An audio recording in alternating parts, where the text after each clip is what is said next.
Hey, I want to welcome you to this reception to honor a son of the West End, Dr. Philip Thompson. My name is Roseanne Grafe. I'm the current president of the West End Neighborhood Association, and it's my privilege to help host this event for Phil. I'd like to give you a little background on Phil's early life here in Portland and his educational experiences, and then turn it over to our guest presenters. Phil's family roots go back to intrepid Scotch-Irish seafarers who migrated to America in the 18th and early 19th centuries. Phil himself was born in Portland on May 11th, 1917, the son of Philip Thompson Sr. and his wife, Jenny. He was raised in the family home at 203 State Street, along with his sister Jane. Phil's father was also a doctor who served as a field surgeon in France during World War I. He was gone longer than expected, leaving Mom to care for two babies alone. This experience was echoed in Phil's own family during World War II, when Phil didn't see his own first child, Bill, for 2.5 years due to his service in the Army as a surgeon in North Africa, Corsica, and Italy. Phil attended Rosa True School, where he jumped a couple of grades, followed by Butler School and Portland High School. During junior high, he began reading Boy's Life and had access to books such as Shakespeare, The Three Musketeers, and Russian literature. He enjoyed high school, especially history. He took 6 courses a year, including typing and shorthand. He went out for football, but on the first day, another student fell on him and broke Phil's ankle, so he spent the next 3 months on crutches. I don't think you all heard that. He said, "How lucky could you get?" Phil turned his athletic attention to indoor and outdoor track and lettered in track while at Portland High. Phil says he got a good education at Portland as he was competing with many international students. As a matter of fact, in the 1934 Portland High yearbook, The Totem, there's a headline quoted from the Portland Highlights magazine, which ran as a school page in the Portland Evening Express on February 28, 1934.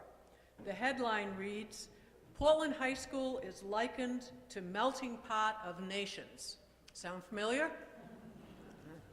In another issue, the Portland Highlights featured a who's who at Portland High School, where Philip Thompson was one of the 4 chosen students.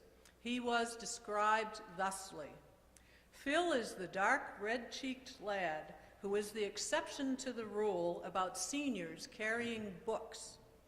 He is always seen with at least 2 books under his arm. He is outstanding as a trackman, and he has just been appointed one of the activity editors of The Totem. He is one of the few men that in the full run of the school days keeps his composure completely. He works hard and is conscientious. He would rather read a good book than have a date with the prettiest girl in Portland High. After all," I guess they didn't ask you on this, huh? "After all, good-looking seniors are scarce in this school, and some of the girls must really suffer waiting for a date with a handsome one. If you think you are good, just call up Phil sometime and see how good you are." Apparently, none of those girls was up to the challenge or were too late, as Phil met Mary Rhines at a high school dinner party at the Prepudit Club before going to the circus. They dated through college and medical school and married in 1941. Phil graduated from Portland High School in 1934 and was recipient of a Brown Medal given to the top 5 male and top 5 female students, as well as the Preddy Award, a watch presented to the highest-ranking boy and girl in the class who have also received a varsity letter. He went on to Dartmouth, graduating in 1938, and then in 1941 finished the University of Pennsylvania Medical School. He served a 1-year internship at Mass General and then 3 years in the Army during World War II. He started practicing at Maine General Hospital in 1947 and established a solo practice specializing in internal medicine and arthritis at his father's office at 704 Congress Street. He and Mary had 5 more children, Fred, Audrey, Julie, Ben, and Matt, and Phil now has 16 grandchildren and 7 great-grandchildren. In preparation for this event, Ann Pringle and I went to interview Phil, and we asked a couple of the usual stock interview questions. I think from his answers you can tell a lot about him. Question 1, who is your hero and why? LBJ, because he knew he wanted to be president from an early age. Number 2, what's the secret of longevity? Have long-lived grandparents. Number 3, do you have any regrets? I never learned Arabic. Number 4, do you have any advice? The worst thing I can think of is spending any time in Florida.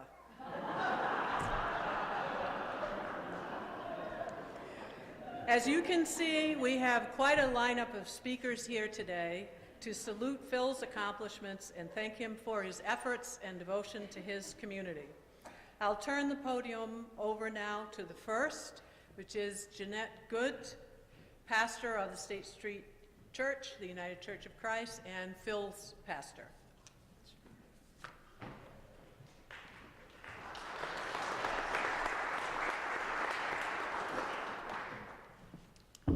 On behalf of State Street Church, we warmly welcome you here today. Phil is at the heart of our church. He's here most Sundays. Today, just minutes prior to worship, Phil told me that today he was going to be talking about atheism. And I said, "What are you going to say?" And he said, "I'm not telling you." That is uniquely Phil. Phil has been a member of State Street longer than any other member of our church. He joined our church on March 1st, 1930. He's been a member of State Street for 83 years.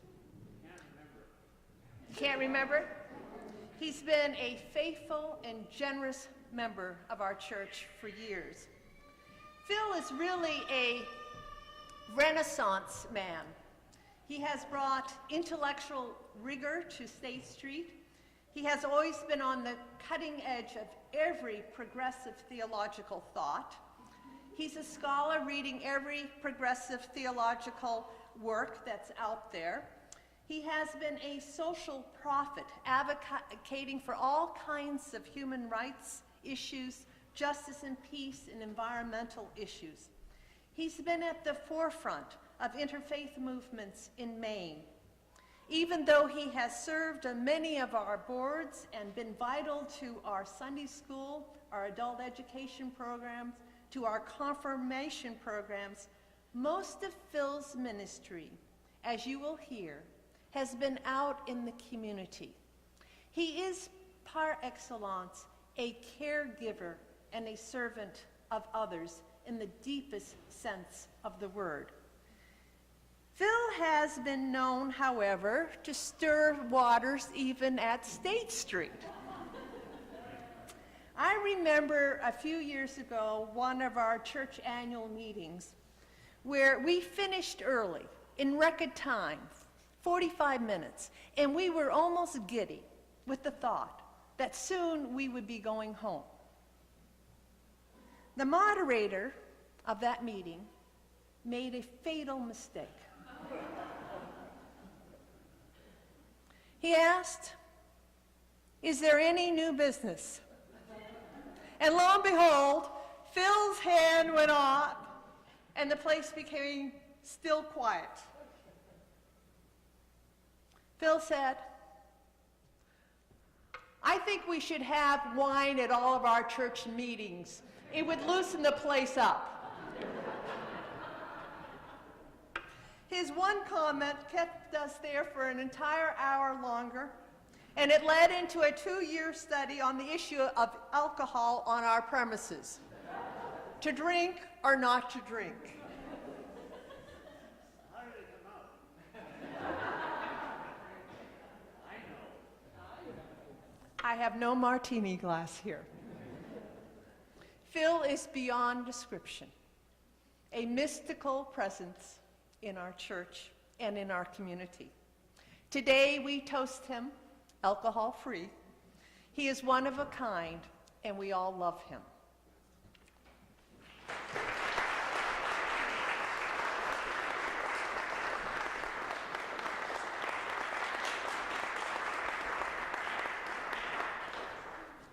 Thank you, Jeanette. The next we have is Dr. Jamie Zeitlin from Maine Medical Center.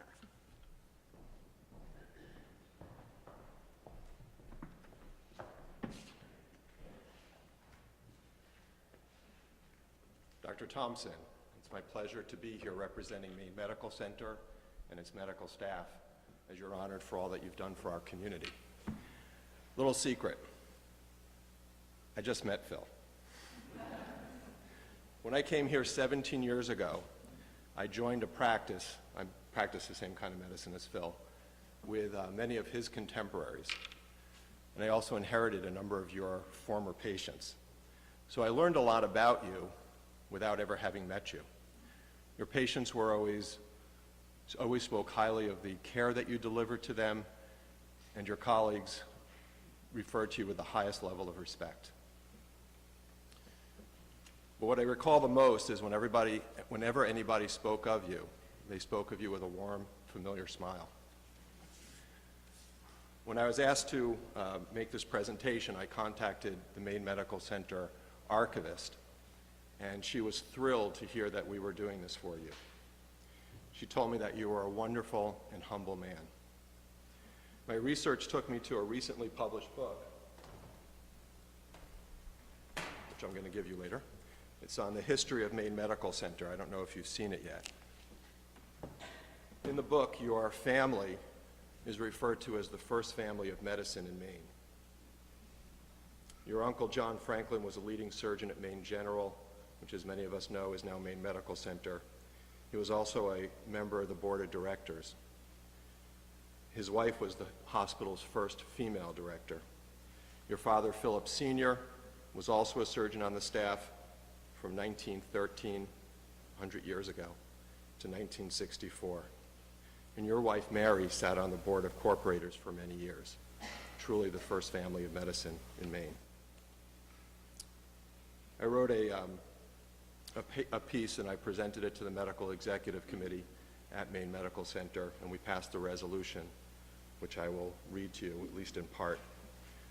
Philip Thompson, Jr. served as an active member of the Maine General Hospital, Maine Medical Center medical staff from 1947 through his retirement in 1995. He's currently a retired member of the Maine Medical Center medical staff. I can attest to that. I see him quite often at our weekly grand rounds. He was educated at Dartmouth College and at the University of Pennsylvania Medical School. His 65-year career and service to our community began after serving his country, our country, in World War II as a battalion surgeon. Dr. Thompson began practicing his career with his father. He worked at the India Street Clinic, at the medical and tuberculosis clinics, at Maine General Hospital. Throughout the span of his career, he served the immigrant community at the India Street Clinic. His practice focused on internal medicine, and he specialized in rheumatology. He established the arthritis clinic at Maine General Hospital and conducted research related to rheumatology. He served as the health officer for South Portland, and he served on the Medical Executive Committee through the 1950s. In 1967, he served on the Model Cities program as medical consultant and conducted house-to-house surveys in Portland West communities. After retirement in 1995, Dr. Thompson continued to participate in rheumatology conferences and served as mentor and preceptor at the international clinics for first-year medical residents. He wrote a number of books. Dr. Thompson served on the medical staffs of Mercy Hospital, Maine Eye and Ear Infirmary, Brighton Medical Center, Portland City Hospital, as well as Maine General, and later Maine Medical Center. He was a member of many professional societies, including the Portland Medical Club, the Cumberland County Medical Associates, the Maine Medical Associate, the Innominate Club, and the American Medical Association, the American College of Physicians, the American College of Rheumatology, and the American Arthritis Foundation. Dr. Thompson, the medical staff of Maine Medical Center recognizes and thanks you for the 65 years of outstanding contributions to the health and well-being of the people of Southern Maine and to the profession of medicine. Thank you.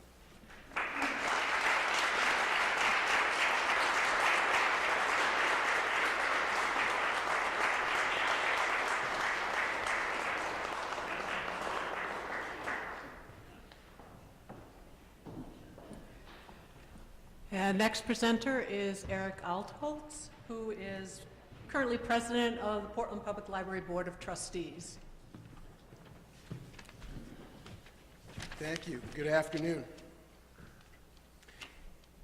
Not long after we moved to Pine Street, about 20 years ago, I remember seeing this man sometimes in the morning. I'd be walking to work, one of the great pleasures of living in the West End. One can walk to work. And I'd see this man jogging down West Street in street clothes. Now, through careful observation, I concluded that this man was going to Cumberland Farms to pick up his daily newspaper. At least that's what I came to believe. Now, I didn't see him every day, but it was my impression that this was probably a daily routine. So one day I asked Lee Urban, who probably all of you know, and who knew everyone in town, still knows everyone in town, said, who is this man that I see jogging down West Street in street clothes every time I walk to work? And Lee said, well, that's Dr. Phil Thompson, and you should probably meet him. He'd be a good person for you to know. I'm not sure I ever got that formal meeting, that formal introduction to Dr. Thompson. But over the past 20 years, I've certainly gotten to know quite a bit about him and his family and their enduring commitment to Portland, which brings us all here today.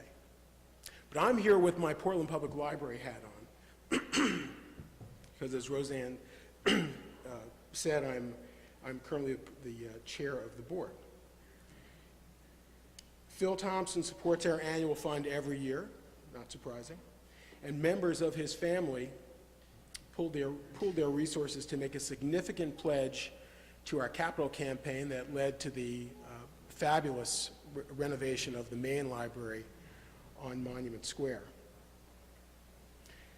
But Phil's family's connection to the library goes began way earlier than that. The Rhines family was mentioned earlier, and our Rhines Auditorium, which was a feature of the original new library back in 1979, was made possible largely by a gift from the Rhines family back in 1979.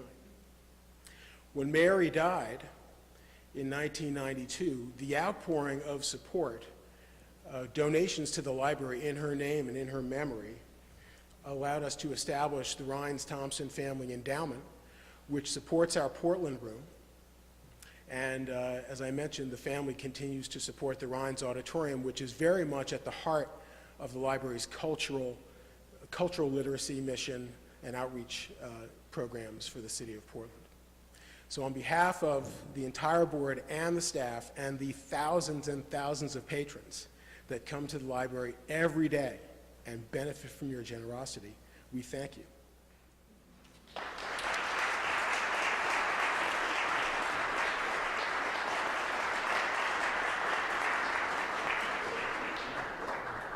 And next we have from Maine Historical Society, Bridget McCormick, who is the education coordinator.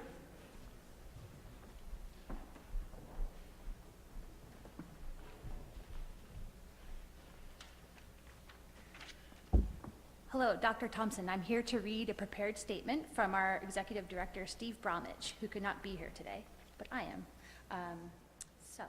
In recognition of Dr. Philip P. Thompson, Jr., March 24th, 2013, Maine Historical Society recognizes Dr. Philip Thompson for a lifetime of achievement and contribution to the life of our community. Dr. Thompson comes from a family of distinction that has shaped Portland in ways large and small. Dr. Thompson embodies many of the values that we as Mainers hold most dearly, most notably service and commitment to improving life for all in our community.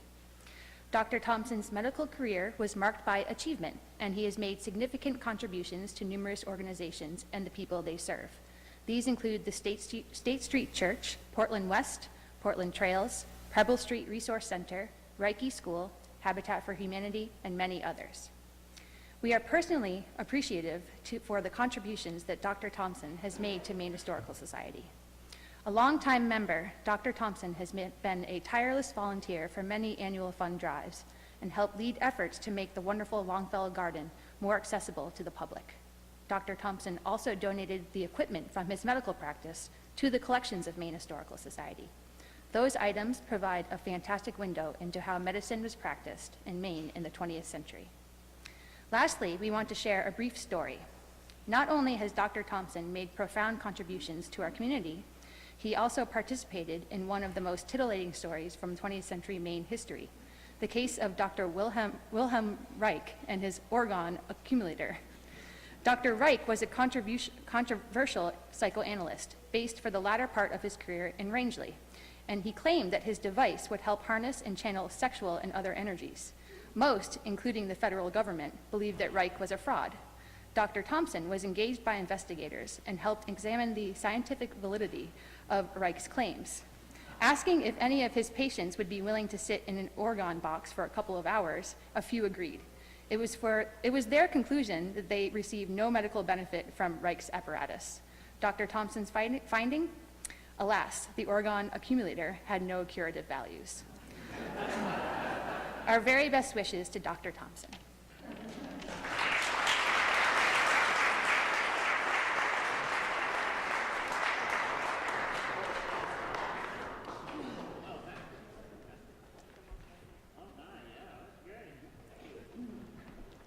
You passed by there in 1920 and recognized the house, right?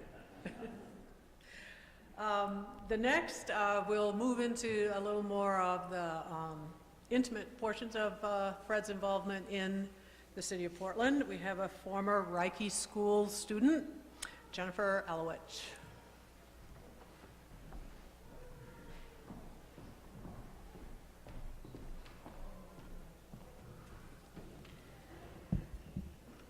Good afternoon, everyone. I'm Jenny Elowich. I'm a West End resident and a graduate of the Reiki School, and I'm also a Reiki parent now, and so I'm really excited to be here in that particular role today and to talk about my relationship with Dr. Thompson, which runs deep.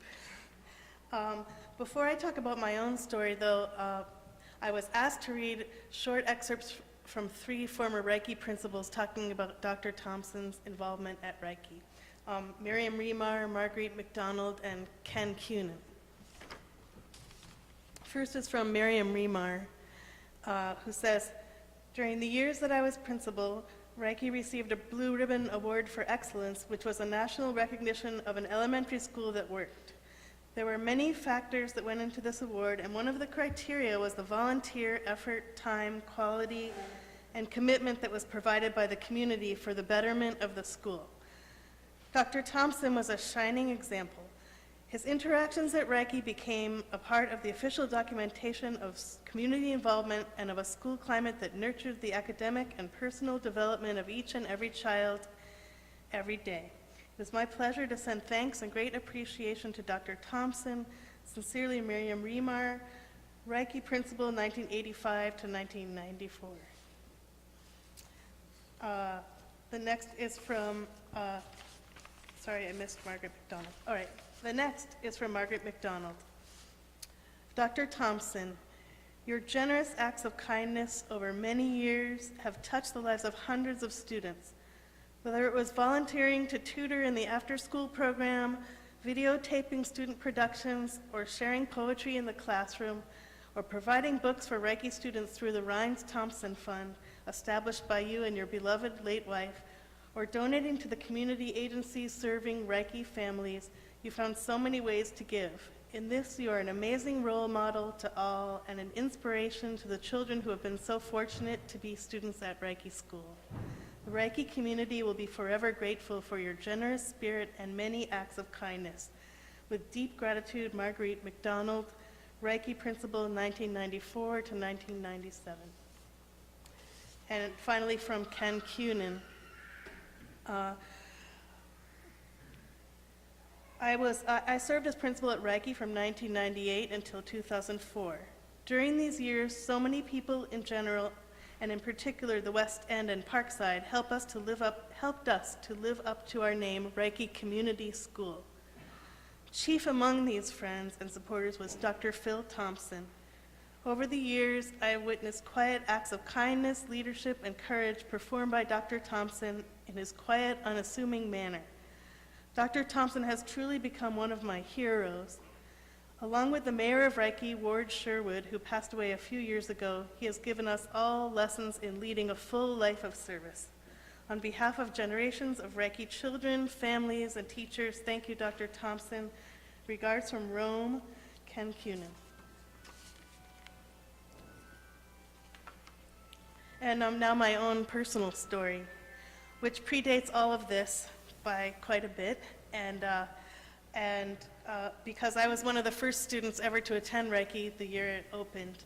I was in second grade at the McClellan School, and I actually just met with some other Reiki parents from that time, friends of my first grade best friend.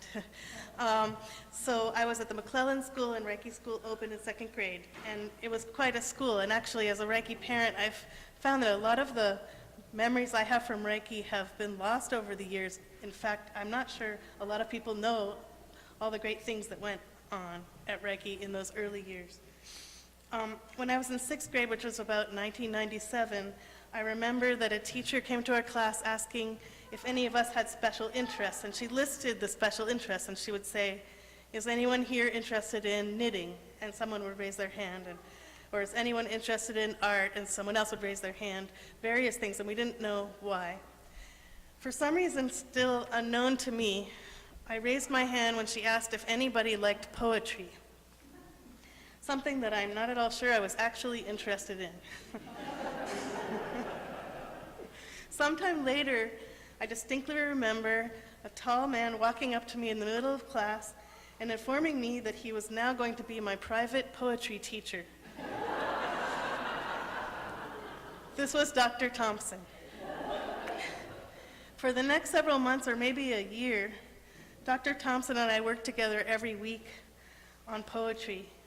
First Portland poetry, and then Maine poetry, and then New England poetry, and I think maybe past that. I really loved it, and we became very close. I recall him being amazingly kind and patient and smart and caring, and I was amazed the whole time that I actually had a private poetry teacher. I also remember that at the end of our time together, he gave me a copy of Walt Whitman's Leaves of Grass, and I really treasured it. And it was totally over my head, and it probably still is totally over my head, but I really love the gift, and I remember it now, and I actually emailed the organizers of today's event to ask if I could speak about this because it was such a meaningful experience in my life, and I wanted to say thank you for all he did. Though I didn't become a poet, I became a great lover of books, and I suspect it's not that long away from appreciating poetry to becoming a professional violinist. I'm very grateful for the amazing opportunity I had to work with him.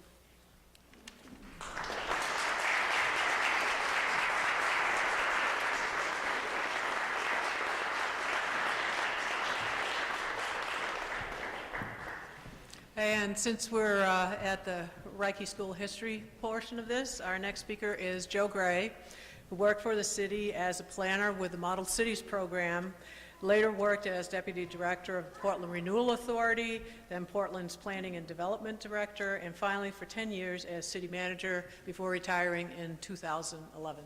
Joe.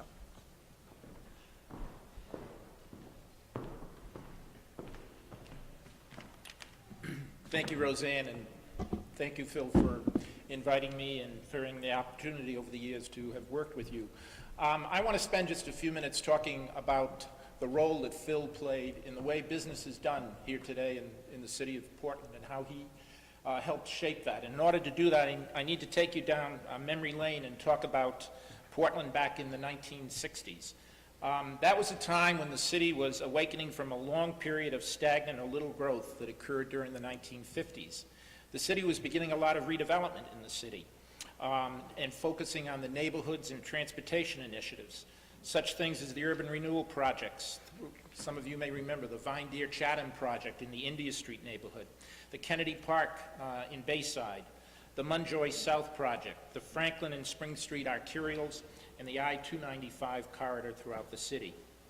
All these projects emphasized acquisition and clearance of property, the relocation of businesses and residents, and trying to move traffic more easily throughout the city.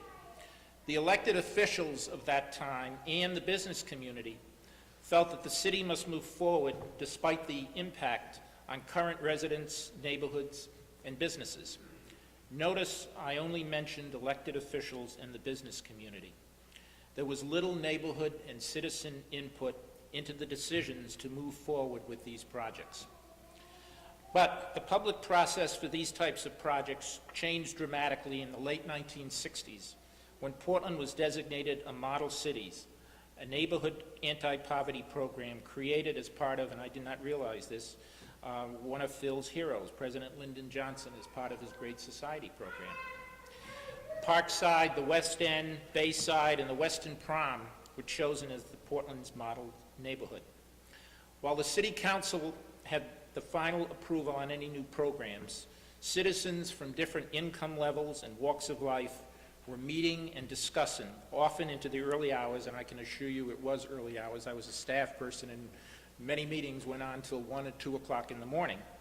They were debating and discussing proposals that would impact their lives, their neighborhoods, and their city. It was clearly a new day for citizen involvement in Portland government, and Phil was in the thick of it. He served on the Portland West Advisory Committee, which set overall priorities for the Model Cities funding, as well as on the Citizens Committee that addressed health issues in the Model Cities neighborhoods. His insights, his dedication, hard work, and ability to find and articulate common and understandable goals among varying groups of people with certainly a lot of different opinions on how things should be done contributed greatly to the overall success of that program, the Model Cities program, and successes that can still be seen today in such as the city's community health stations, the children's dental health programs, and Reiki School, which has been mentioned already, with its many community outreach programs. Phil, you can be truly proud of the role you played not only in the Model Cities program, but also, more importantly, on how that effort and your involvement shaped the way Portland now engages its citizens in neighborhoods as it decides on the future of the city. Well done for your contribution over these many years.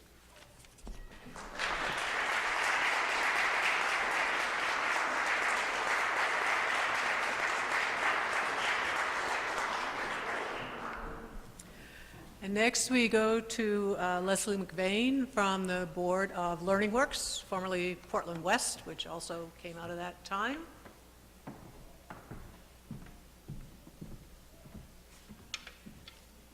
Ethan Strimling, our executive director, couldn't be here today, so he asked me to say a few words for Learning Works. Philip's contributions to Learning Works, both monetarily and as a volunteer, have helped our organization make a difference in the lives of countless people. From the hundreds of hours he has volunteered in our after-school programs to the time he spent as a member of our board of directors, he set an example of service for us all to follow. His personal contributions of more than $25,000 over the years have helped us provide the services and the tools needed to support the ever-growing number of clients walking through our doors each day. Furthermore, Philip has helped us raise another $25,000 from friends, family, and foundations, both giving and getting, a model for us all to emulate. Philip even contributed to our former monthly newspaper Neighbors by writing pieces relevant to monthly topics. In so doing, he inspired my mother to do the same. As she said, "If Philip can do it, so can I." Thank you, Philip, for helping in these wonderful ways to change the lives of children, the homeless, and our immigrant community. You have given time, talent, and treasure, and Learning Works is grateful for all of it.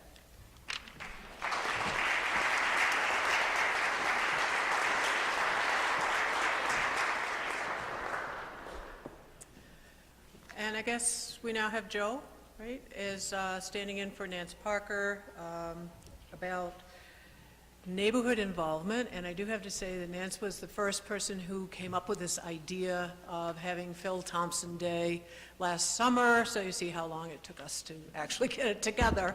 But here is Joe for Nance.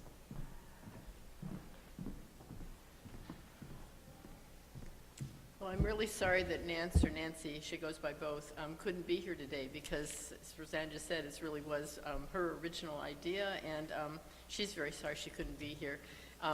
So I'm happy to be here for a moment to read the letter that she sent. I just wish I could read it with her flair, because when you hear her words, those of you who know her will know that her spirit is here. So she says, "Dear Reiki community, there was a time in the West End, as I remember it, during those lush and exciting years for arts and children's programs after George I and during the Clinton years, when every time you looked there was a new and cool program or project starting up in the neighborhood. There was recognition that art and community mattered in a functioning society and that, God forbid, the government could help. Some of the many projects that were started were extended hours for the Reiki branch of the public library," and she says, "Thank you, Ken Cunin, who was behind that, AmeriCorps, community gardens and a neighborhood gardening club, camperships and transportation for neighborhood kids to Maine camps, Even Start reading program that matched old and young readers within the neighborhood, Safe and Smart for new immigrant families, Portland West Teen Center, the Outing Club, and AmeriCorps Portland West Neighborhood Planning Council joint venture to take carless families on rural outings, and probably many other projects that I can't even remember. All this besides the already full community calendar of St. Patrick's Day events, spaghetti dinners, Halloween parades, Reiki road race, Christmas shows, HCD meetings, elections, and neighborhood politics. Amidst all this juicy neighborhood stuff, you would, without fail, find Phil Thompson. He was the behind-the-scenes guy, donating time, money, and skills to whoever or whatever group needed them. Even when you knew you shouldn't ask another favor of him, or you were sure he wouldn't have time, he always showed up for you. He always showed up for you, for the kids, and the neighborhood. You wondered when the guy had time to do anything else with his life. At the time, I was the neighborhood outreach person for Portland West with big shoes to fill, following in Suzanne Hunt's footsteps. I was working closely with AmeriCorps, which provided much-needed time and energy for the implementation of all these projects. I was running the campership program, and Phil was one of my faithful drivers, ferrying kids all over the state to and back from camps, connecting moms, kids, and paperwork. But as well as this, I wanted to start a neighborhood teen center. I remember Phil offering to hang with the teens on a weekly basis. Now, hanging out with teenagers is not an easy thing to do unless you are another teenager. Didn't faze Phil. He'd amble in later than everyone else after we had prepared a meal when things were warming up, and he would play endless board games, card games, help with homework, and I think he even taught a little chess. He didn't try too hard. He definitely wasn't cool. He was just there. Week after week, he was there all the time, which was a big thing. Because anybody can be loud and big and cool, particularly when you are a teenager, But consistency, follow-through, and kindness are really important things that are often a rarity in teenagers' lives. I remember that when I was too burned out to continue running the program and passed it on to Parks and Rec, Dr. Thompson continued his work, and I felt a bit like a quitter. Phil was, and I'm sure still is, the concerned person in a group, the person who cares for the why of a thing. He wasn't pushy with his ideas, but he certainly wasn't too shy to share them. He was always willing to help. And most importantly, when you are a young, idealistic worker trying to fill big shoes, as I was, he would tell you your idea was good and worth yours and his energy. Last November, in the middle of my second presidential election as ward clerk at Reiki School, I saw Dr. Thompson out of the corner of my eye. In the middle of the chaos in humanity that culminates in democracy, he was standing alone. Maybe he stopped by to visit, to see familiar faces, to remind himself he didn't vote here anymore, that his new voting place was the Expo. But he caught my eye and we exchanged greetings. I wanted to say out loud and very clearly, for all those people lucky enough to live in this liberal, cool, wild, public, and bravely democratic neighborhood, that indeed, Dr. Thompson, you do vote here, that this is your neighborhood, and it is this way because of all the wonderful public and brave things you did. Thank you for being here consistently and kindly.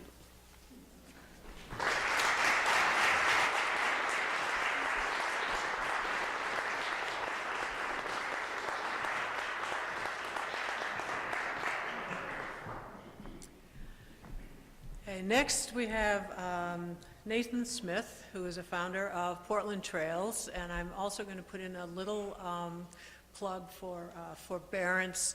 My husband is running the DVD. This is not his field, so be patient.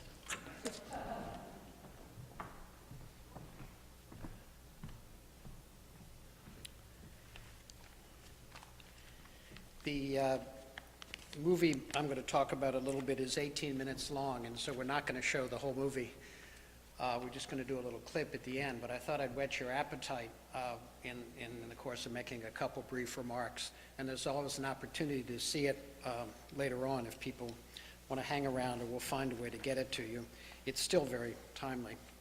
In 1992, Phil Thompson was an engaged, active member of Portland Trail's first board of directors. We often met at his house on Vaughan Street, I believe Vaughan, and we in the west end of Portland. I spoke with Alix Hopkins recently, the director of Portland Trails for 10 formative years, and she reminded me that Phil had decided one day that Portland Trails needed a conference table.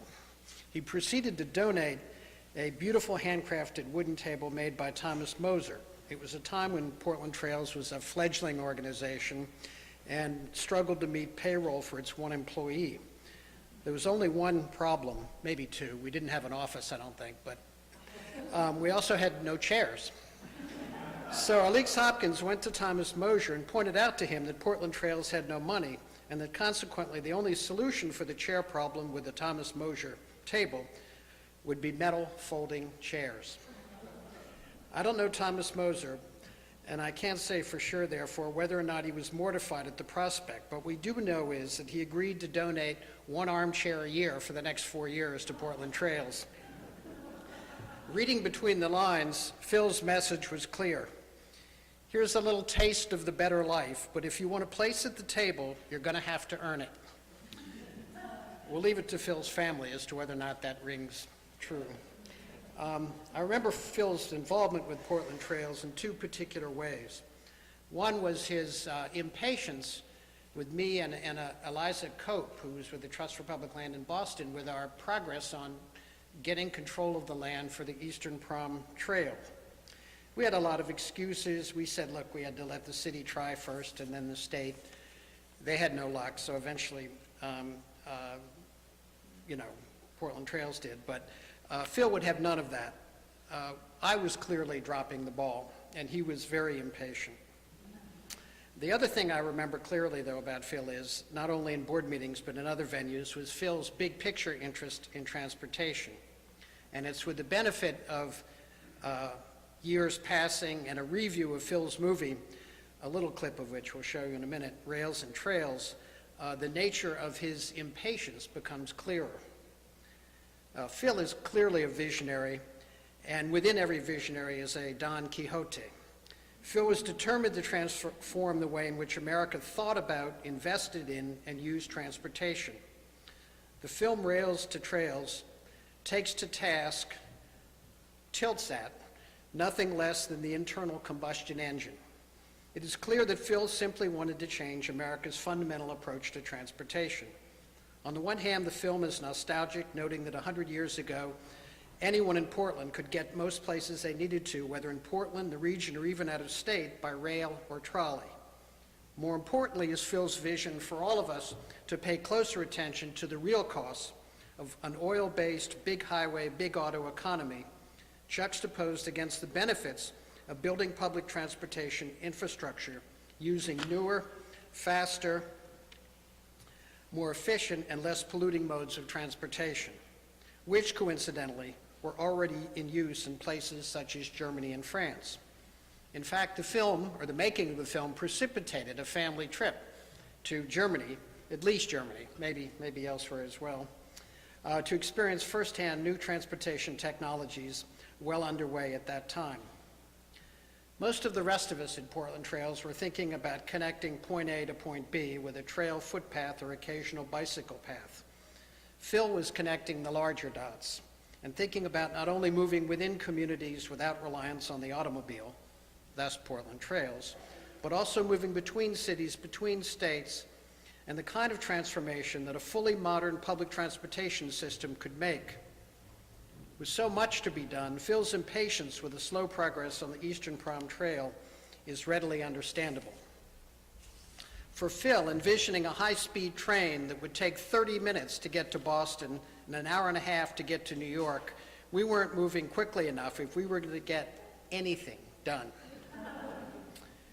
Were we doing nothing else today, we would share with you the entire movie because it's important that it be seen as a whole as Phil conceived it.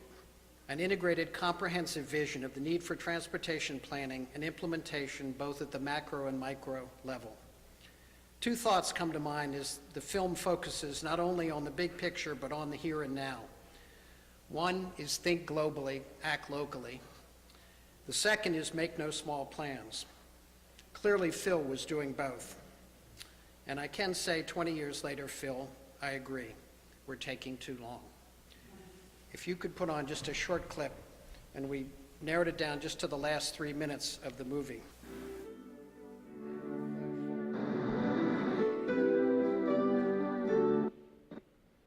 Now, consider this. Surface travel demand in the U.S. is expected to at least double by the year 2020. Confronting issues of public land use and transportation now, in the few years remaining before the year 2000, we face a necessary but exciting challenge.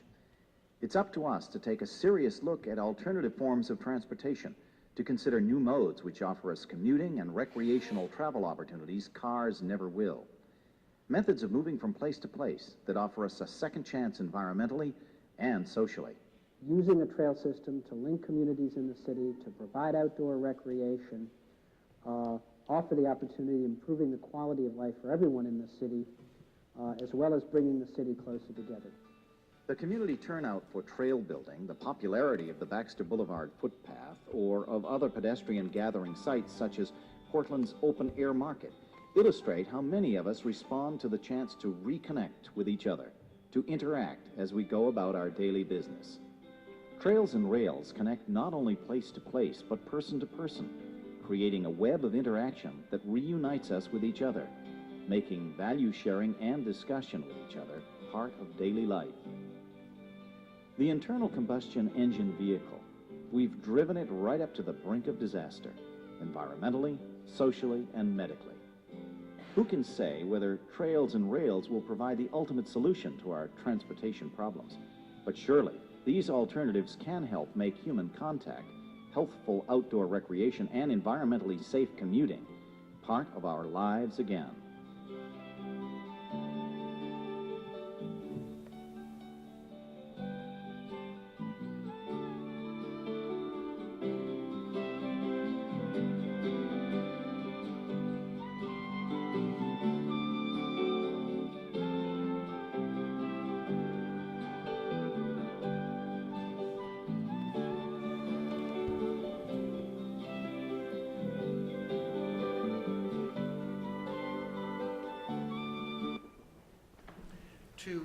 Just a parting thought, Phil.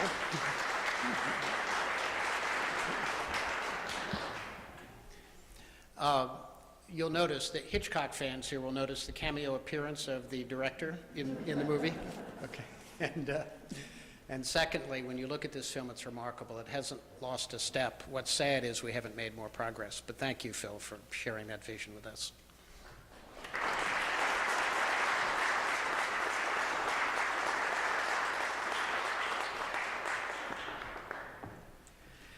And now we have Jo Coyne, introduced as herself now, a former president of the West End Neighborhood Association, and a great help in organizing this program for Phil.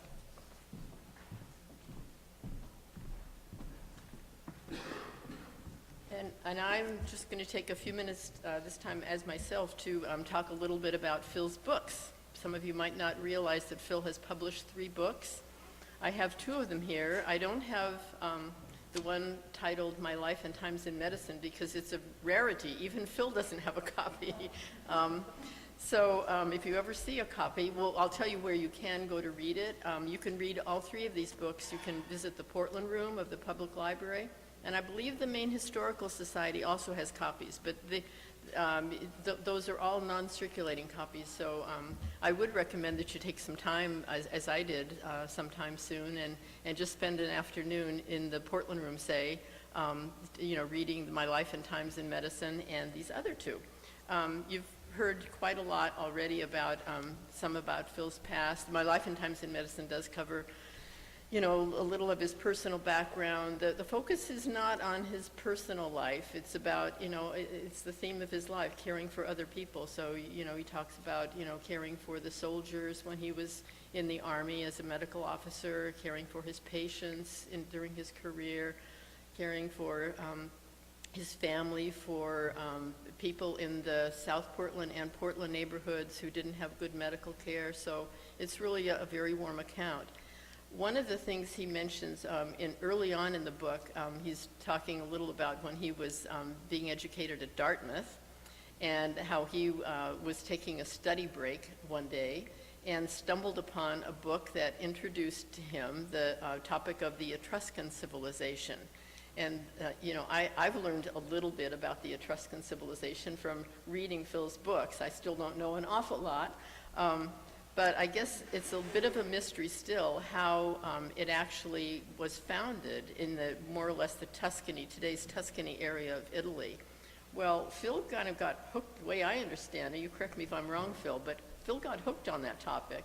And he never quite forgot about it, and he read a lot of books about the Etruscans over the years, and also about some of the dynasties in China. So one of his books is called Comfort My People, and this is, you can see, a very slim little book, and he starts out, right away, I think it's on the very first page, let's see if I can find it, where he says the premise,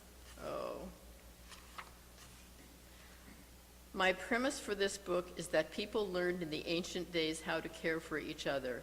They learned from each other.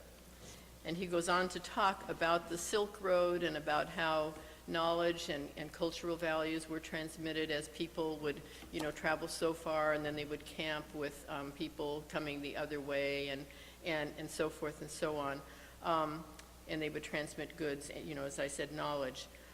So that's a beautiful little book, and he does talk in here, introduces the 2 of the dynasties, especially I'm sure I'm not going to pronounce this right, but it's more or less the Zhou dynasty, I think. Is that pretty close? Yeah. Okay. And that gets picked up in his other book, A Tale of Two Cultures, Zhou Etruscan. And in this, Phil calls it a novel because there are some fictional characters in it, but there's an awful lot of history. So as a librarian, I would call it historical fiction, and just an awful lot of history. And the story is, as I'm gathering, Phil believes, and many people do believe, that the Etruscan civilization that was founded in the Tuscany, today's Tuscany area of Italy, actually is there because of emigration from clans of the Zhou the Zhou dynasty in northwestern China. And this, of course, all happened many, many centuries BC. And the people made, there are two characters in this book that you'll meet if you have a chance to read it. And they make their way to the Mediterranean, and this happens, of course, over many decades, make their way to the Mediterranean, and then with the help of the Phoenicians, sail up the coast of Italy and then settle. And he talks about the similarities in some of the statues, some of the cultural icons, a lot of the things that archaeologists have discovered, similarities in language between the Etruscans and the Zhou dynasty. And again, the book, though, one of the focal points is about how those people cared for each other and how they had a civilization where everybody was important, that the leaders valued the workers, and that they all learned to share and value one another's contributions. So, to me, reading these books, I mean, it was just all what I know and have experienced of Phil coming back to me, himself on these pages. And I'd just like to share the very last part of Comfort My People, because he ends that book with a reference to William Carlos Williams. And he says that after reading a short biography of Williams, Williams related that in his family practice and in his life as a physician, he would ask himself, what is the patient trying to ask me? What is his mind, body, actions, thoughts trying to say? And so Phil relates briefly how he reflected on that, and here's what he has to say. As I began to think of the same question, as I began to think of what my patients had been trying to ask me, I came to the conclusion that they are asking, no matter what their problem, comfort me, comfort my wife, my children, my family, my town, my state, my nation, my world. Thank you, Phil.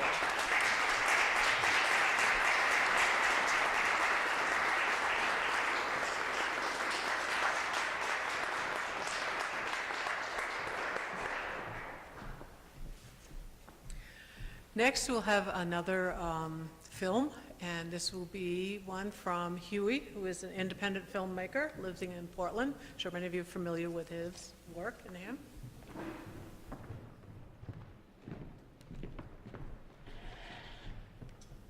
Good afternoon. I met Phil, being an independent filmmaker, I met Phil in filmmaking circles, and as you saw, I remember the Rails to Trails, and Phil came to a screening of my films and various workshops, so I knew Phil a little.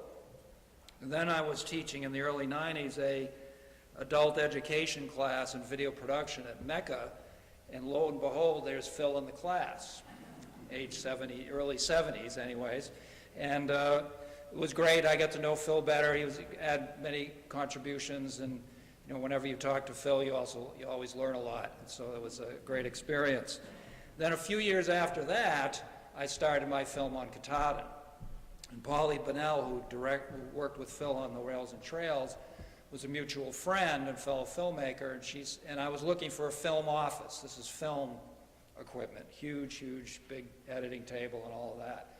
And so Polly said, well, talk to Phil, I believe he can help you out looking for this office. So I did, and Phil very generously and graciously said, sure, you can use the basement of my house in the West End, which was his former doctor offices, and we had fun with the urine sample window when guests would come over. But Phil was great. I mean, I couldn't have made this, I had a lot of help making this film, but I could not have made the film without Phil's help. It was a major problem of where to film, where to edit the film, and Phil stepped forward. So that was a great time because I was there for several years, and I would see Phil almost weekly, and we'd chat about everything in the world, and as I said, it was always an education to talk to Phil, and some of the things we've been talking about, I remember him. And then I'll show you a short clip here. In just a second. It's funny, I forgot it was in here, we're meeting, but this is where I had a fundraiser for this film, And that was the night I could announce that the Rhines-Thompson Fund had also given some support to the film. So sort of come full circle for showing this. So let's go to chapters, please. And I think Phil was helping me as an individual, but he also realized this film was documenting, and as I hoped it would, an important part of Don Fendler, an important part of Maine and Maine way of life. Brandon? Is this Brandon? This is Pam's idea. Oh, this is so cool. Oh, huh? That's beautiful. Oh, look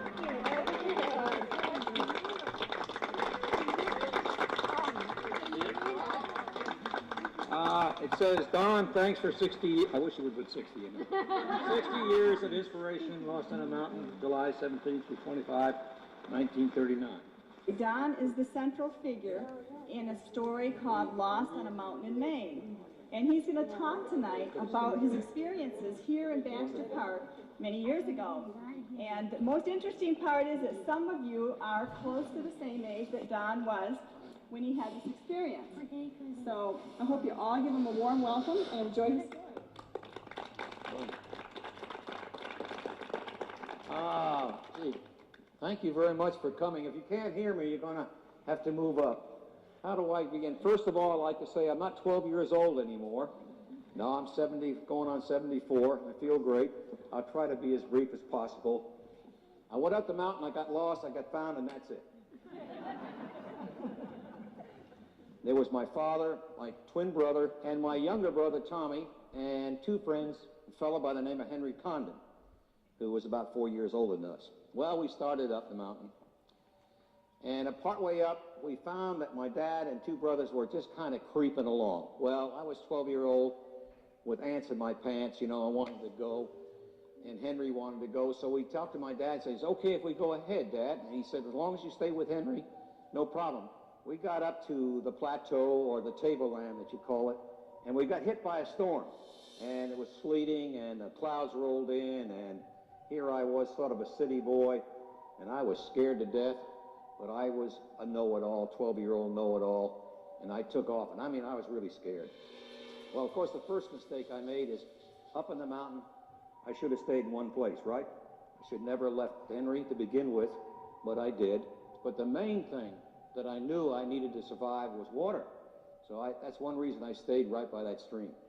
Not only to find my way out, but to have water to survive. And as it turned out, that's what happened. I came out on Mr. McMorrin's cabin, first one day coming down the mountain, and 8 days later, I came out on his cabin on the east branch of the Penobscot River.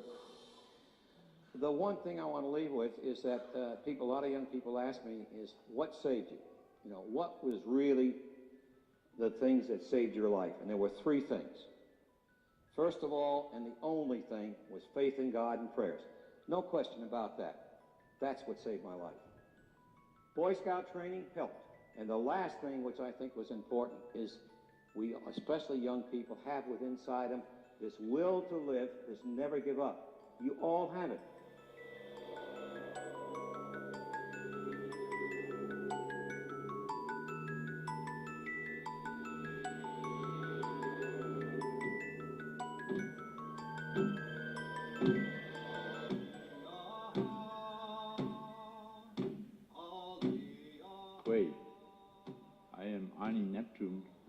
Of the Penobscot Nation, Penobscot tribe.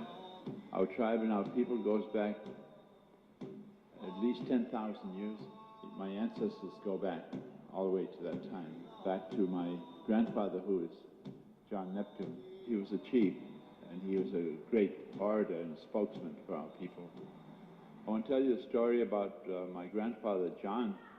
My grandfather, John, went against one of the legends of the bad spirits on Mount Katahdin. One of them was Bamola.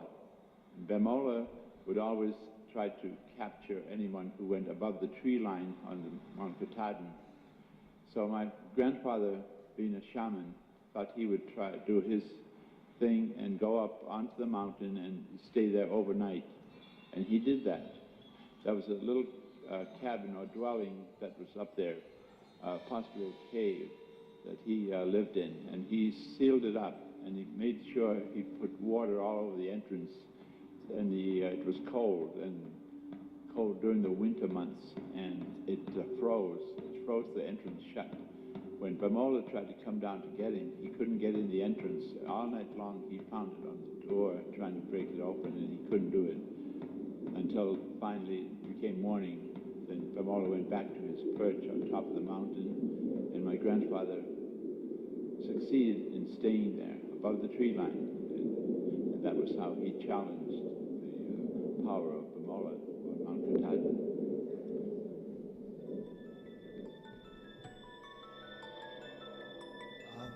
So I want to just thank Phil a lot personally, but I just wanted to thank him publicly, and I wanted to show the little section on the Penobscots because that was an important part of the film, and some of the first recordings of those stories and the music and other events, and what couldn't have been done without Phil's support, and that's what I was editing down in his basement.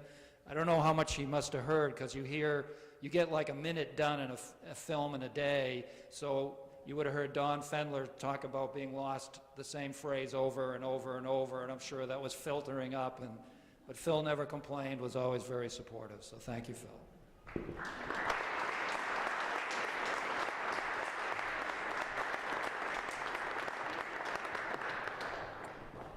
And next we have another, one of the people who helped to organize this, Ann Pringle, former city councilor and mayor of Portland, and the current president of the Western Prom Neighborhood Association.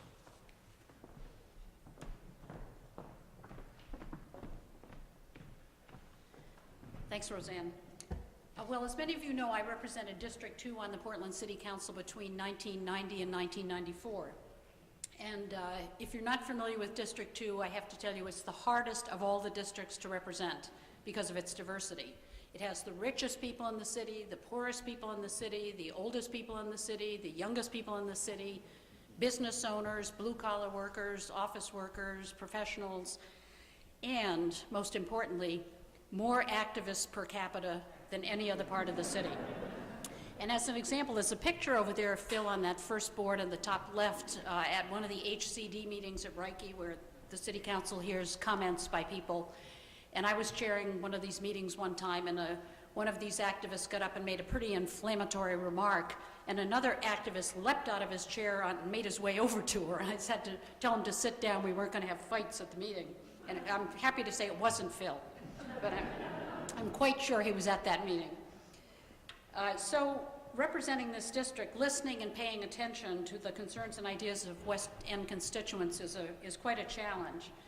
In the days before email, and that was the early 90s, I would cringe when the phone rang.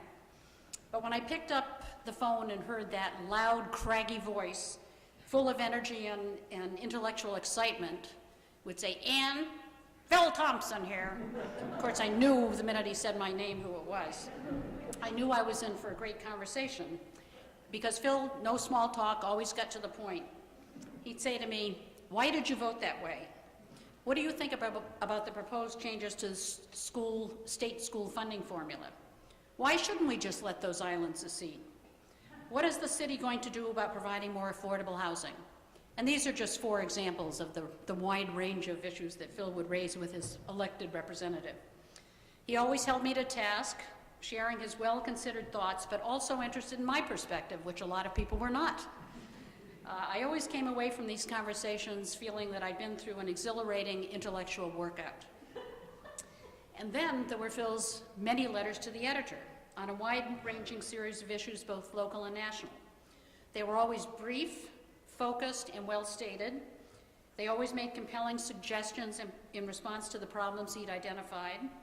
For example, obesity and the value of education, the lack of civic discourse on important issues, tax equity and socioeconomic equity. I wish I could remember or find them all. But I do remember that I often called Phil to thank him for a letter that was published and to discuss the issue in more detail. So for me as a former elected official, Phil is an inspiration as that linchpin of democracy, the engaged citizen. Sadly, in this day and age, our democracy seems bound in knots by people with rock-solid positions who are unwilling to be challenged, to be informed, or to engage in real discourse on complex issues. We are seeing firsthand in so many important contexts what happens when we have a total breakdown in civic engagement and discourse. I believe it's putting our very democracy at risk. But Phil has shown that one man can make a difference. As a lifelong engaged citizen, Phil Thompson has always had an inquiring mind, has studied thorny public issues from a variety of perspectives, has actively thought about responsible solutions, and offered them directly to his elected officials and to the public through his letters to the editor. Think about it. How many among us can say the same thing? So as his former city councilor, I really appreciated Phil's thoughts, and I still do as his fellow citizen. Many times since leaving office, I've called Phil to thank him for a letter to the editor and to discuss it. He's always seemed surprised by this. I guess I was only supposed to have a response when I was an elected official. But he shouldn't be, because he's always stimulated me and inspired me by his civic engagement for the 30 years that I've known him. And I know he will continue to inspire me in the future. So thank you, Phil Thompson, engaged citizen.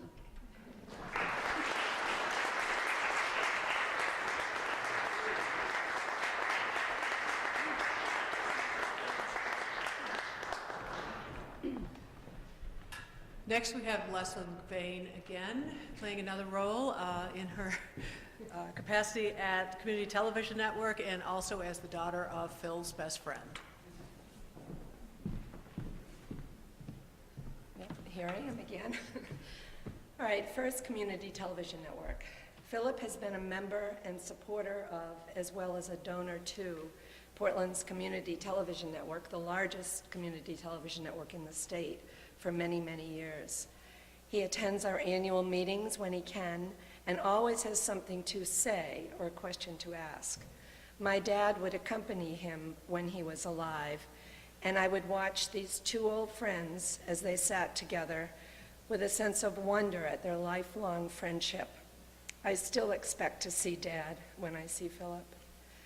Now, my family.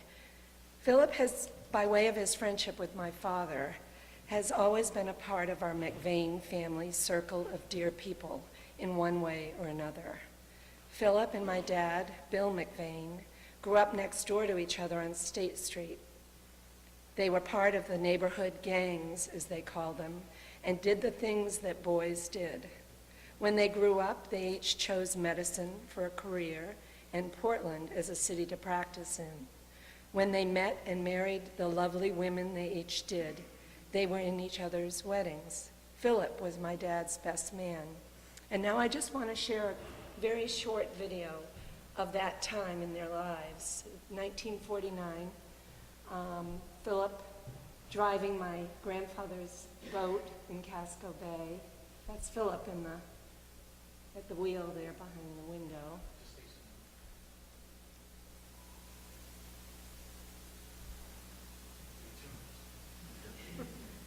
We'll wait.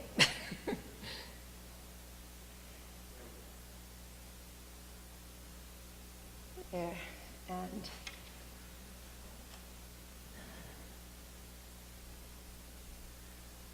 Casco Bay, 1949. Mary Rhines Thompson. And I think Bill and Maggie Bennett.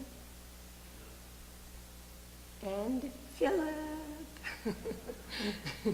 Swabbing the deck. And I'm not sure who the little boy is. Is that?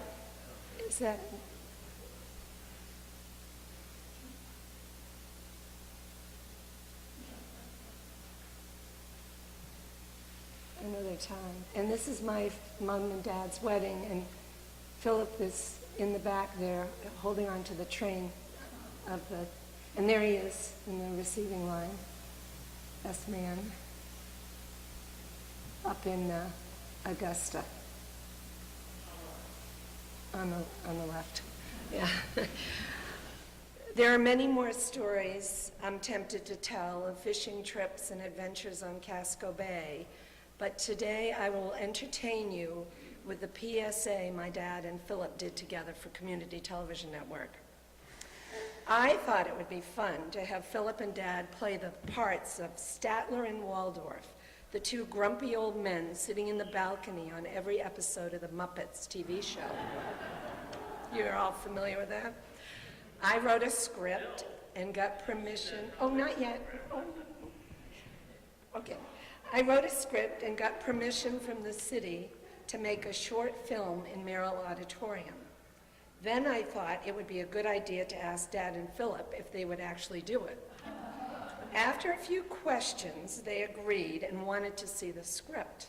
I took it to each of them, and they got together to practice a few times.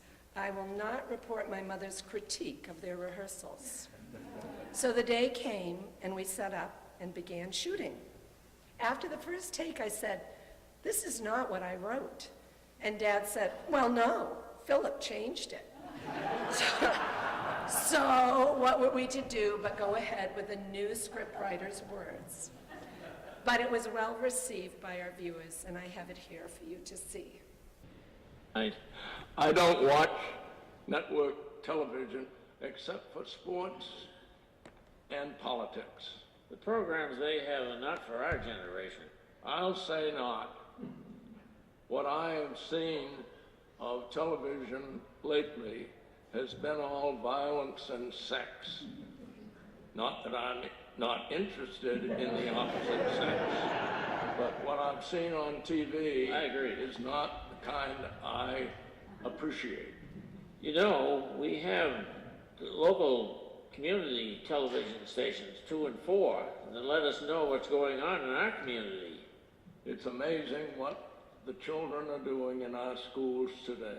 On Channel 2, you can see the Portland City Council in action. That's much more interesting to me. Yes, and more of the things that affect us here and now. Bill, do you support CTN with your contributions? I do, and I should be doing more on a monthly basis. These are great stations, and more people should watch them instead of the network stuff. We're members, are you? Now let's watch the show. Thank you, Philip, for your support of Portland's Community Television Network. Thank you for being Dad's friend for so many years. And thank you for being a dear part of our extended family. We love you.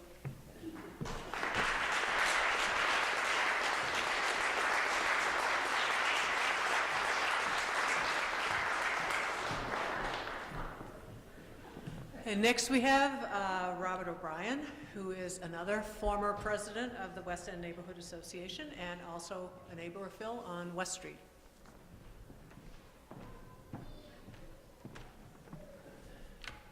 Hi, everyone. My wife Stephanie and I were lucky enough to buy a former doctor's office across from Dr. Phil Thompson in the West End a couple years ago. We have a 5-year-old daughter with us today, who's the 7th generation of my family in Portland.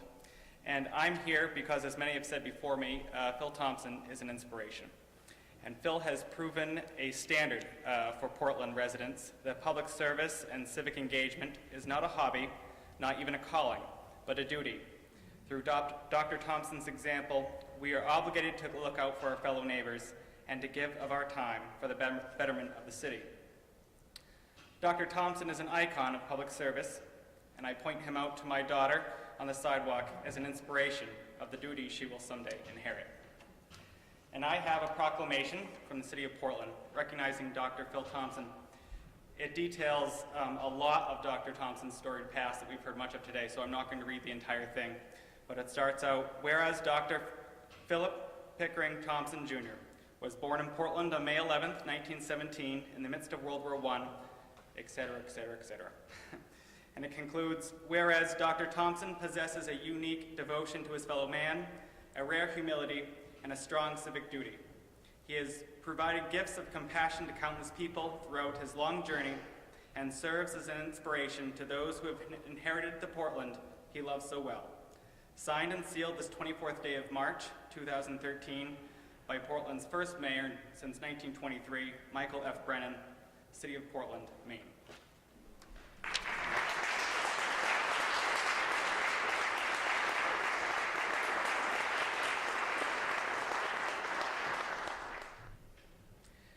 Okay, I guess we'll move on then to a speaker from the Thompson family, Fred Thompson, Phil's son and today's family spokesperson.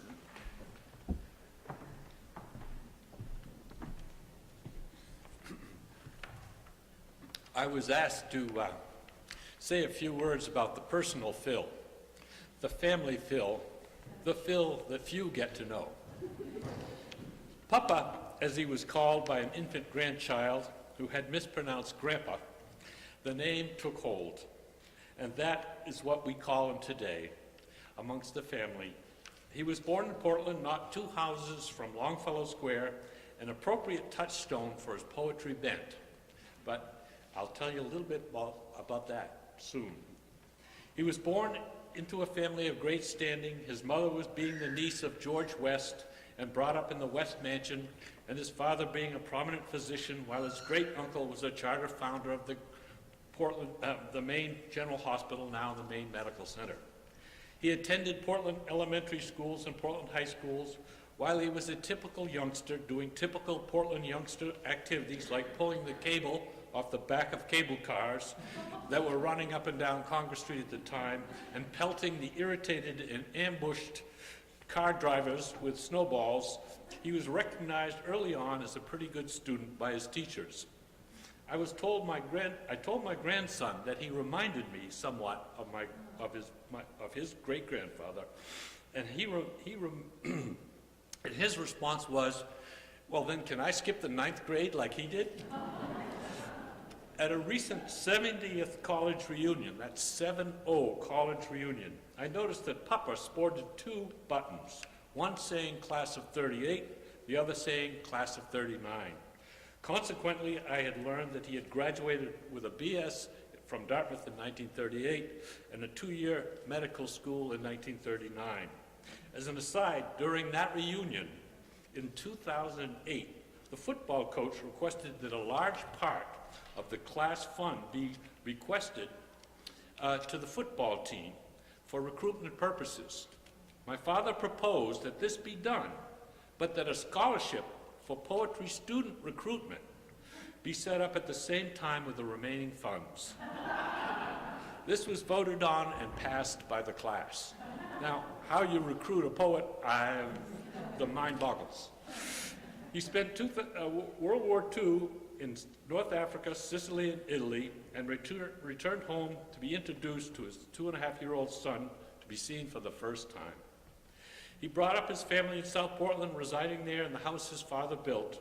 He spent many years as a city health officer. His medical contributions to the state of Maine have already been listed, along with his dedication to the city of Portland. How could one person do so much in just one lifetime? Papa was and is still a workaholic. It didn't occur to me until much later in life, thinking only that all fathers were like this. He was off like clockwork at 6:30 in the morning and back at 6:30 or 7 o'clock every night, working most Saturdays until 1 o'clock in the afternoon and many Sundays. Unlike other fathers, however, it was not unusual to be attending a movie or a play in Portland and have an usher come calling through the audience, calling his name, saying that there was a telephone call from a hospital or a nursing home with an emergency, and that they requested his assistance. House calls in the middle of the night were a common practice for him for the first 30 years of his career. His spotlight on the front of his car, which he used to find street numbers in the middle of the night, was great fun to play with as a youngster. To say that he was an old-time country doctor would be an understatement. My father once had his medical bag stolen out of his car and he thought it was lost for good. A few years later, my mother and he were visiting the Newfield Living History Museum in Newfield, Maine, when my mother heard my father exclaim from the next room in the 19th century doctor's office exhibit, "Why, there's my bag!"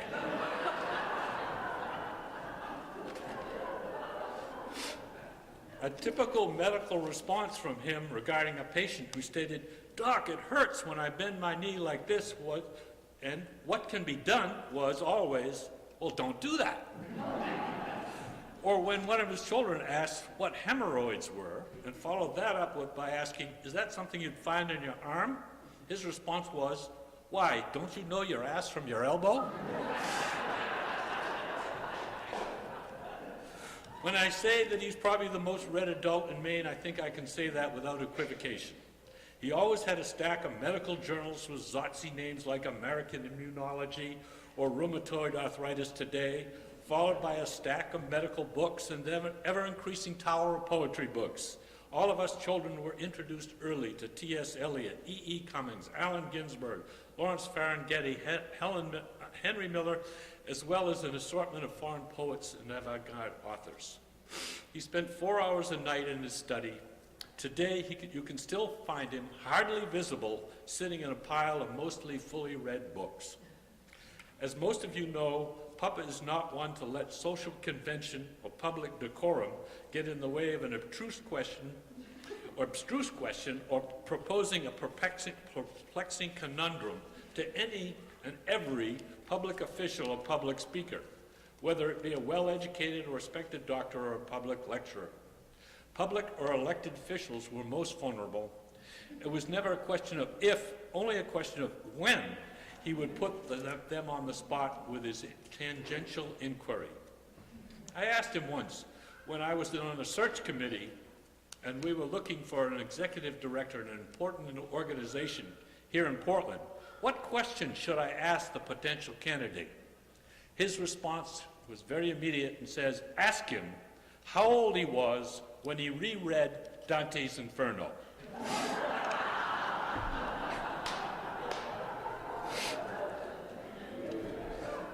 He grilled the president of Dartmouth College incessantly about the dangers of binge drinking at a college reunion in front of about 150 Dartmouth alumni, who themselves had been at the bar for about 45 minutes beforehand, only to have the president spending an inordinate amount of time agreeing with him and explaining his plan to deal with the situation. He wrote my father several times about the progress of that plan, and before his untimely death, Jim Yong Kim went from Dartmouth president to the executive director of the World Health Organization.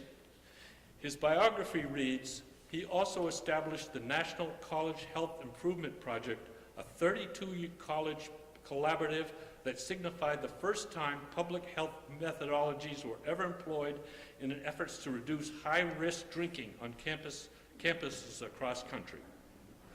Ironically, or maybe portentously, Papa's father's roommate at Dartmouth was Dr. Bob, co-founder of Alcoholics Anonymous, and a frequent visitor to his residence in South Portland. My mother, a gracious and proper lady, if there ever was one, was constantly trying to keep her composure during some of my father's persistent public inquiries. His requests for iced coffee at every restaurant he ever went to are legendary in the family. His request at the proper London restaurant Simpson on Thames, which sent the waiting staff into apoplectic disassociation, has taken on mythic proportions in the family. His simple request at every restaurant, all you have to do is pour coffee over ice, was almost universally met with stares of total incomprehension. I dare you to go out and try this, by the way, and you'll get the same result. But anyway, my mother never had a purse big enough to which her hide her head during these occasions. Papa is most assuredly loved is the most assured loved patriarch of any family. His 6 children, 15 grandchildren, and 9 great-grandchildren love and adore him. Every Christmas, he hosts a family Christmas party, which most of his offspring attend. Years ago, in order to curtail a huge expense of buying Christmas presents for everyone, a Chinese auction was devised where each of us brought just one gift to be placed wrapped in the center of the room, and everyone was to pick a number out of a hat. In numerical order, the family member was to pick up an unknown gift and open, revel in its delights, or trade it for a gift someone had already opened. Every year we have a theme, a pound of something, an article of clothing, like socks, a hat, and one year it was underwear. You can imagine the howling laughter and the great delight the family has with this wonderful event. A recent trip to an estate lawyer not long ago, to his estate lawyer, brought a smile to my face. In the next room, I heard his attorney state, "In all my years, I have never heard of anyone who plans upon their demise to distribute all of their material possessions to family members through a Chinese auction."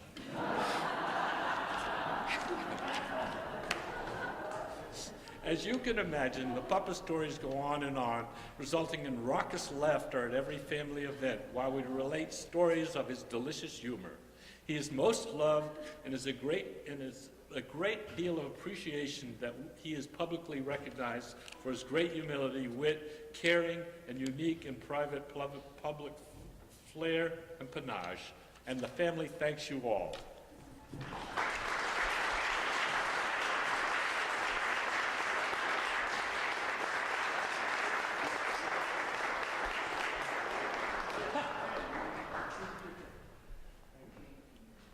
Thank you, Fred.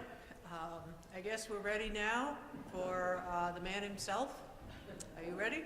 You've been dreading this all day.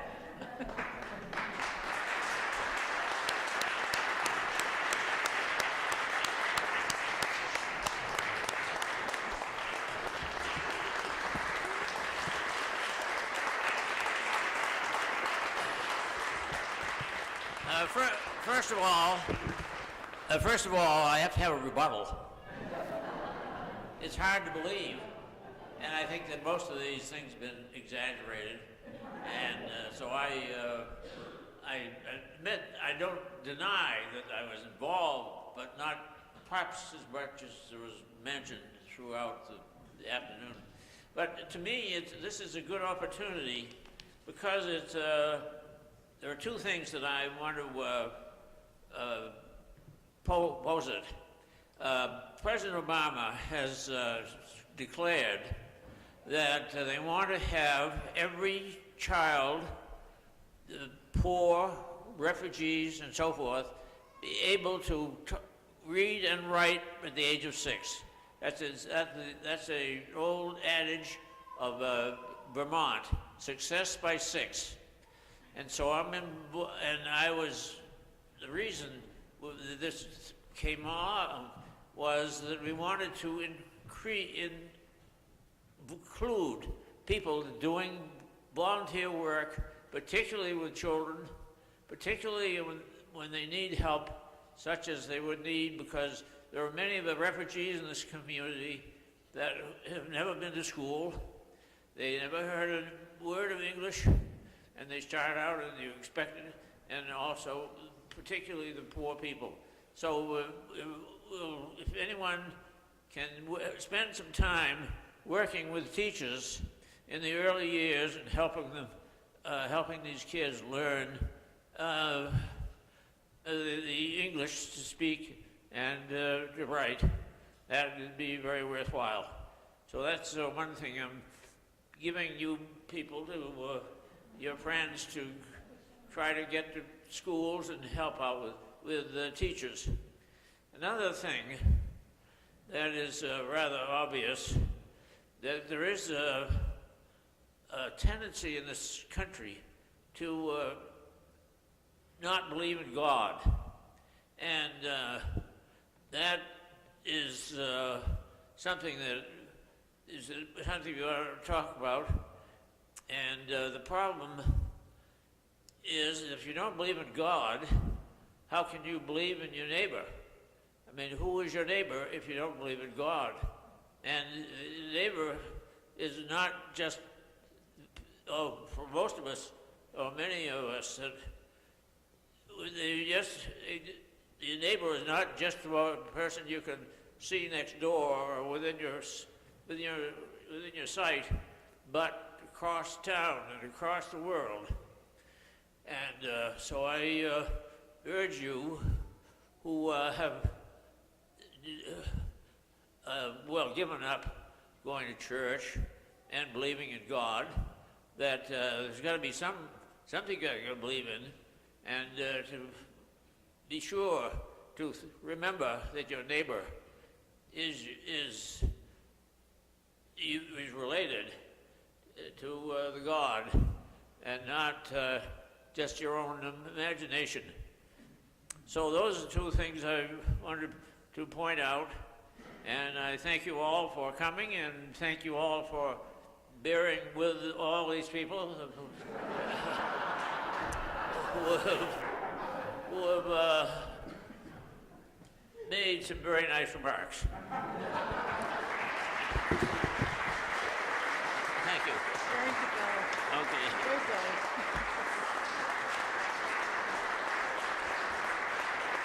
This is Ed King, publisher of the West End News, and we do have from the West End Neighborhood Association a gift that we commissioned by Ed for Phil. And do you want to unveil it, or have Phil unveil it?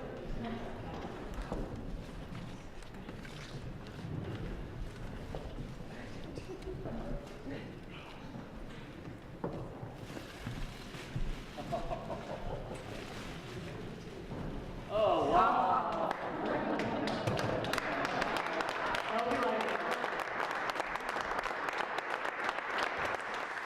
Thank you, everybody, for coming. We hope that you'll have some refreshments, socialize. Do not forget to sign. There's a guest book in the back as well, and also to take a look at the photos that are over there. And if you live in the West End, please join the West End Neighborhood Association. Thanks a lot.